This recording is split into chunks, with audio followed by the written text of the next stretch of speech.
Selamat siang semuanya. Berjumpa lagi dengan saya, Arif Tutorial Channel. Pada kesempatan kali ini, saya akan membahas materi ekonomi kelas 12 tentang KD 3.2, persamaan dasar akuntansi. Apa itu persamaan dasar akuntansi? Secara gampang, kita dapat artikan persamaan dasar akuntansi adalah suatu sistematika pencatatan yang menggambarkan harta sama dengan sumber harta atau sumber dana harta. Kita punya motor 20 juta. 20 juta ini dari mana? Bisa utang 5 juta, bisanya uang tunai modal kita. Modal kitanya 15 juta. Ini harus seimbang. Jangan 20 juta ini hanya utangnya 5 juta, bisanya nggak dibayar. Itu nggak seimbang. Harus seimbang. Ada utang, ada modal, ada harta. Prinsipnya adalah prinsip neraca keseimbangan. Ya, harta, sumbernya harta, utang, dan modal. Saya kira bisa dipahamin ya. Aset sama dengan liabilities plus equity. Sebelum kita membahas, menganalisa tentang persamaan dasar akuntansi, ya, transaksi-transaksi nanti akan diatur di dalam akun. Apa itu akun? Tempat mencatat transaksi keuangan. Akun itu ada apa aja? Akun pada dasarnya dibagi menjadi dua. Ada akun real, ada akun nominal. Apa itu akun real? Akun real adalah akun yang berhubungan dengan neraca, harta, utang, dan modal. Harta itu bisa dilihat dari waktunya, ada dua. Ada harta jangka pendek yang pemakaiannya kurang dari 1 tahun. Ada harta jangka panjang atau harta tetap. Harta lancar terdiri dari kas, piutang. Ya, kita minjemin ke orang, itu namanya piutang. Kita menyelesaikan pekerjaan, itu berarti kita berhak mendapatkan piutang. Jangan salah ya, ini sering salah di sini.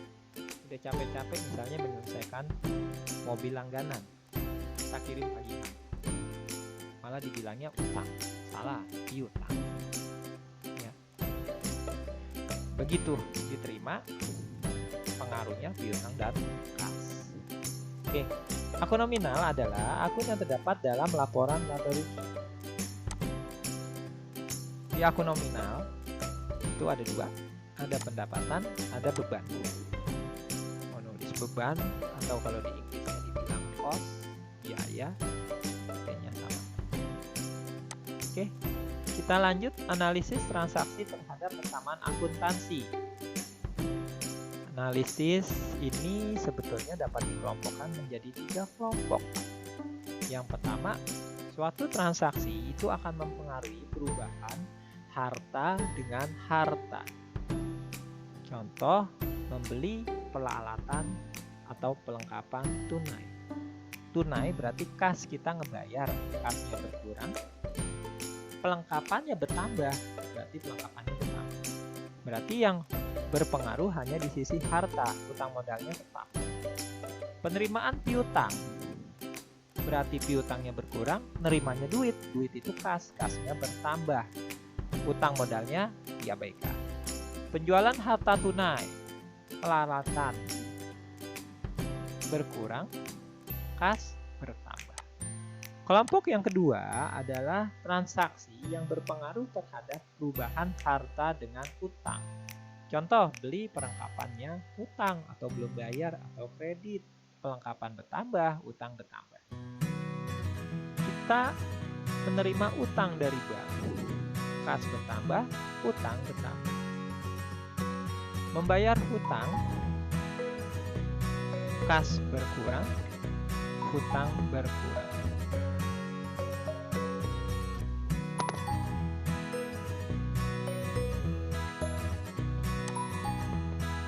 Oke. Perubahan harta dengan modal. Investasi pemilik, kas bertambah, modal bertambah. Kita dapat pendapatan, maka kas bertambah, pendapatan bertambah. Bayar beban, listrik, beban gaji, kas berkurang. Perlengkapan yang terpakai, maka perlengkapannya berkurang, modalnya berkurang. Ambil tipe itu adalah kebutuhan pribadi. Pemilik, kas berkurang, modal berkurang.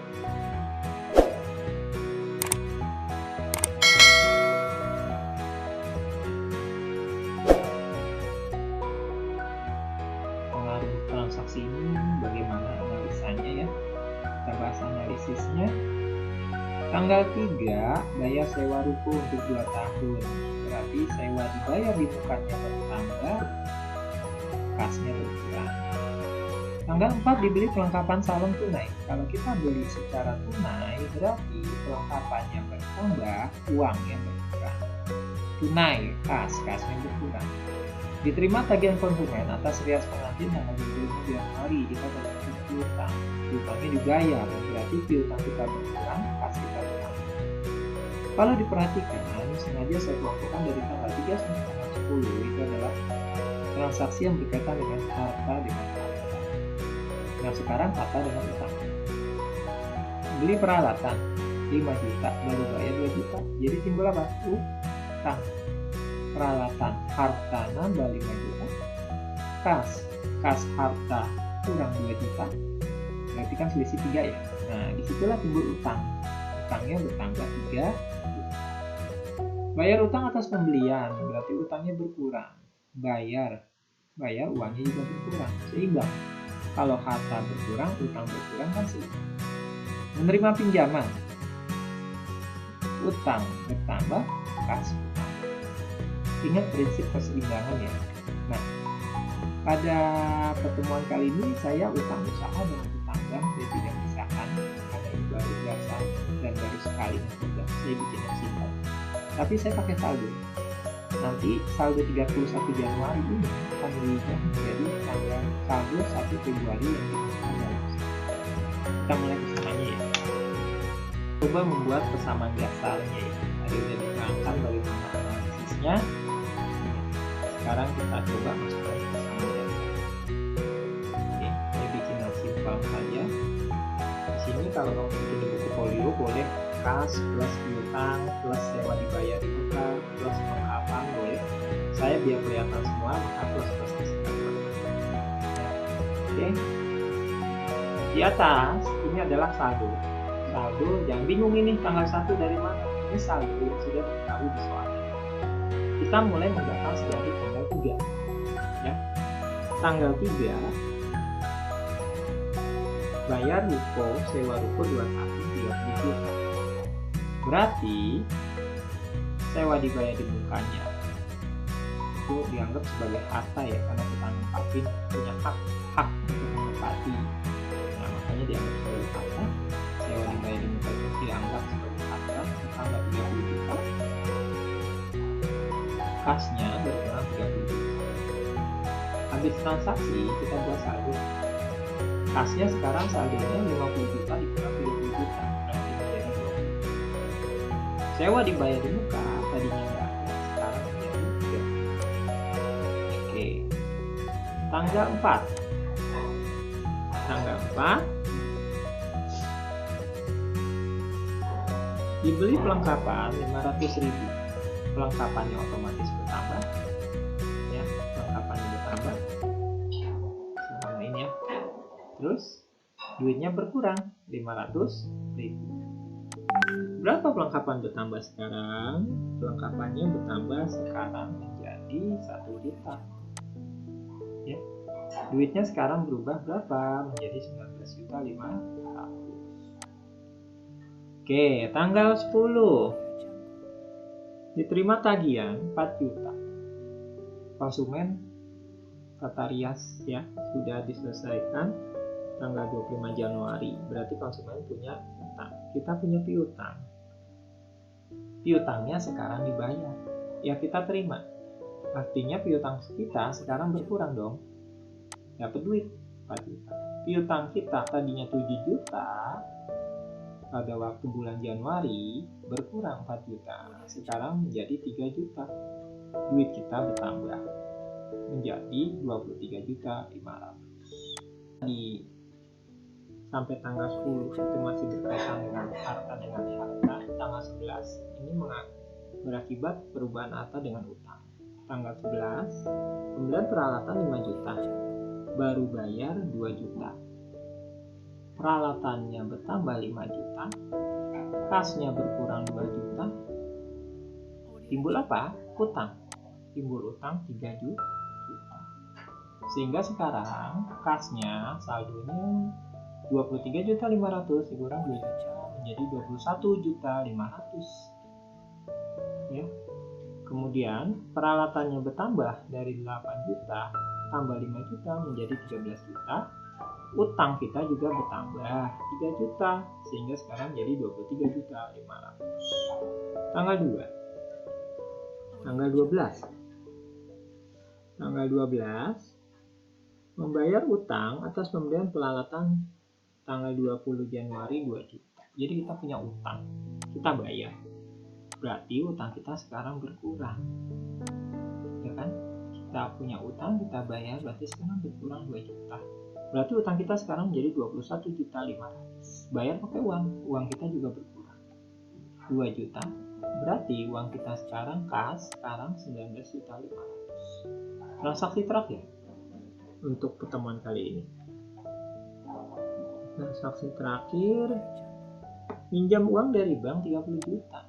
Dapat duit dong 30 juta. Kasnya bertambah 30 juta. Utangnya juga bertambah. Ya, saya samain aja utangnya. Ya, kelompok utang berarti utangnya sekarang 51.500.000. Kasnya sekarang menjadi 49.500.000. Posisi akhirnya kas 49.500.000, piutangnya 3 juta, sewa dibayar 30 juta, perlengkapan 1 juta, peralatan 13 juta. Jadi keseluruhan dari harta adalah 96.500.000. Adapun utang plus modal adalah 51.500.000 ditambah 45 juta, 96.500.000. Ini harus seimbang. Jika nanti dicek ini sisi harta tidak seimbang dengan sisi utang plus modal, berarti ada kesalahan. Saya rasa cukup. Nanti di pertemuan selanjutnya saya akan membahas pengaruh antara harta dengan modal. Terima kasih.